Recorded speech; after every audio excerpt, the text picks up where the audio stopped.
Hello, everyone. This is the Highlander Wrestling Show. I hope everybody out there is having a good Christmas. And before Christmas night, I will have a new Christmas special video.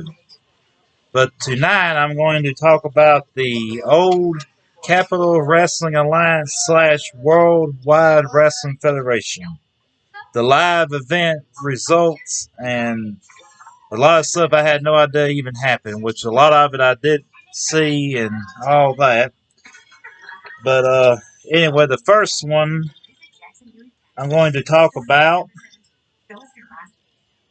is it was in Maple Leaf Garden, January the 24th. Excuse me, I'll get it right. 1963. The Beast versus Gorilla Monsoon. Now, the Beast looked like a beast. He was kind of like the original George the Animal still. He had the hair all over him. He really did look like a beast. But then, of course, Gorilla Monsoon, the famous play-by-play commentator. Lovable character. No nonsense in the ring. He was a very tough individual.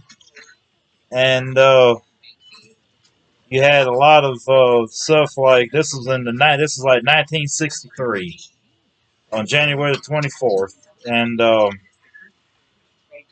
course, at the time you had this period of time, it was Buddy Rogers was the first world, or at the time, Capital Wrestling / Worldwide Wrestling Federation heavyweight champion.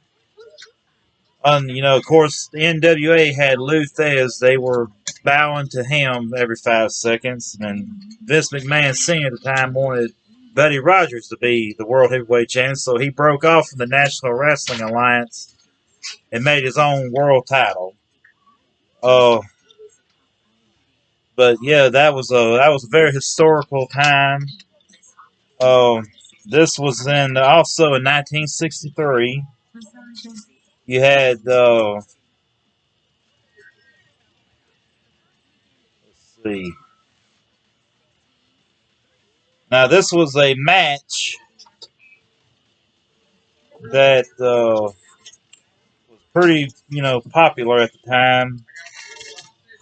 It was the Worldwide Wrestling Federation United States Tag Team Championship.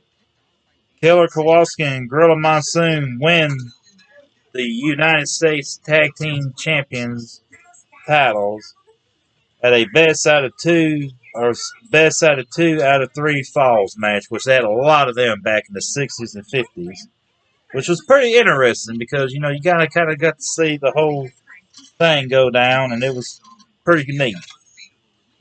Oh, I don't think Pedro Morales was a big deal at this period of time yet. He was still being very well known, and they was in January the 16th of 1964. WWF World Champion Bruno Sammartino beats Walter Killer Kowalski. That was in 1964. Oh, and they had a tag team where Bruno Sammartino and a very loved and very great pro wrestler, an African American pro wrestler, Bobo Brazil. They went up against Killer Kowalski and Gorilla Monsoon. And that was, at the time, a very, very big deal. And like I said, at this period of time, this is when, they was in like the Washington, D.C., New Jersey, New York, up in the New England areas. So, that kind of wrestling was a big deal. That was the true capital of wrestling because everybody in the world saw this. This is where they hit this area. And this is, I couldn't wait to get to this part. This is my favorite thing. I knew these two went up against each other for the world title, but it was in Camden, New Jersey. I think I'm saying it right. or is it?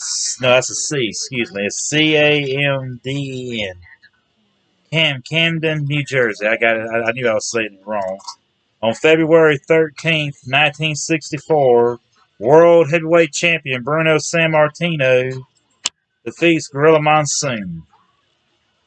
But there was also another match where Gorilla Monsoon beats Bruno in a disqualification. Or it was somewhere in that area on a disqualification. I don't know if it was a count out or what, but I had no idea that Gorilla Monsoon actually had one up on Bruno, which was very unusual for that period of time. Of course, Gorilla Monsoon was no small man. He was as strong as Bruno. Him and Bruno was in a match where Bruno broke Gorilla Monsoon's ribs, and he had to go through the whole match with broke ribs. They said he did it he took it like a champ. So Gorilla Monsoon was no slouch in the ring, and he wasn't no weenie. He was a tough man. I think him and Bruno were pretty much good friends. I'm pretty sure they had their differences. Of course, that's what makes the world go round. And it was another time. It was in 1965 at Madison Square Garden. Gene Kiniski defeats World Heavyweight Champion Bruno Sammartino in a countout at Madison Square Garden. I believe that was right. Yeah, it was March 7th. No, it was in Puerto Rico. Excuse me, Puerto Rico. I had to look at it right. And that was, of course, there was a lot of weird matches that went on in Puerto Rico, which I loved it. I mean, it was pretty cool. Like Pedro Morales was from Puerto Rico. He was a big name for the World Wrestling Federation. He even was World Heavyweight title. He was the first triple crown champion for the World Wrestling Federation. And it was like all the way up to this whole ordeal was all the way back from 63 to 1969. And Woodrow Von Erich, which is Kerry David Kevin Von Erich's father, went up against Bruno Sammartino for the world title, but it never really does say how the match ended or anything like that. It just says, that. I didn't even know that he even, I didn't know him and Bruno actually ever really been in a match against each other. So that was always a treat. So that's the thing I love. There's a lot of stuff out there that a lot of people don't know about. Of course, a lot of people don't like the World Wrestling Entertainment now. They don't like Vince McMahon. They don't, for some odd reason. But if you go back and actually look through the history, the Capital Wrestling Alliance is what it was originally called. The foundation that it was called, but we all know it as World Wrestling Federation or World Wrestling Entertainment now. That they have a long, rich history in wrestling. I mean, Vince McMahon Sr. was owner of that corporation during World War II. He was a very well-loved man. I mean, he did everything on a handshake. Which a lot of, there's a lot of things, too, that there was a movie that everybody out there needs to see. If you ain't seen it, I ain't talking about the new one called The Wrestler, but there was one from the 70s called The Wrestler. It's got, Lord James Blair. It's got,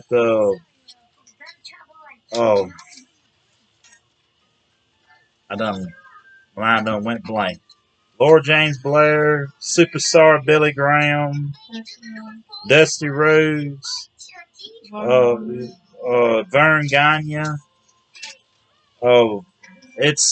Basically tells you about, when you watch the movie, it actually tells you the true meaning of the wrestling alliance they had, like your promoters and all that. That was actually like a mafia. They ran it like a mafia. One guy wanted his man to win that title that you had, You know, and he didn't. They want him to win. You know, they pretty much try to put the heat on him. I mean, you know, they got mad about that stuff. Like they wanted Vern Gagne to drop the belt to one of their guys, and of course, you know, Vern Gagne ain't gonna do that because he's working. He's being true to his promoter at the time before he took over the AWA. So therefore, you know, Vern Gagne and the promoter are, you know, kind of watch their backs a little bit because, you know, them guys back then were tough. You know, this is like the 40s all the way up to the 70s, you know, especially the 70s. I mean, you know, that's why I said the wrestling promotion was a cutthroat industry. That's why, you know, you can't really hold nothing against nobody because they're only trying to make it too. Because how the industry is, I mean, I ain't trying to put it down or nothing, but I mean, pro wrestling, that's why I say pro wrestling does not get the credit that it deserves as a sport. It's a legitimate sport. They are true blue athletes. Down to the core. They got to be, in my opinion, the greatest athletes out there because of what they go through. Of course, you know, as time goes on, they got more athletical agility, all this, you know. Of course, they do things now that I remember growing up. We didn't see that kind of stuff. The closest thing we had back then that what they got now was guys like Superfly, Shawn Michaels, Marty Jannetty, Sabu. You had Owen Hart, Two Cold Scorpio. I mean, you know, them guys like that did high legit, and the Macho Man. They did a lot of high flying moves. You had like the Tiger Mask, Mr. Olympic, Mr. Wrestler. You know, they did a lot of high risk maneuvers, but now they are really down pat with it. I mean, they really do it now. Which, you know, it's still entertaining. I still love pro wrestling. I mean, I'm still a big WWE fan. I like Ring of Honor. I need to go back watching it again and everything. I mean, I'm not just struck on WWE full fledged. I love WWE because I've watched it all my life. This McMahon's just he's kept the business going. That's the oldest wrestling company there is now. From what I understand, that's the oldest wrestling company still going to this day. But anyway, I'm gonna go ahead and cut this video short. I was trying to see if I can actually find the movie. Um, anyway, this is a new DVD that I got in. I'm waiting for my other one that me and my wife put in our collection. Very good DVD. It's got a lot of videos in it. They're not the great quality, but I mean, still it's unique and everything. But anyway, y'all keep your eyes out for your local pro wrestling promotions going around. Keep your eye out on watching Ultimo Gallows' new videos. He's always putting out new videos. My newest video is going to come out on Christmas. I'm going to have it up. Thinking about going ahead and doing it live, just for fun. And I hope everybody comes on and watches it. Be sure to come out because it is going to come out that day. And I hope everybody out there enjoys this video on some old matches that was going on during the time of the 60s for the World Wrestling Federation.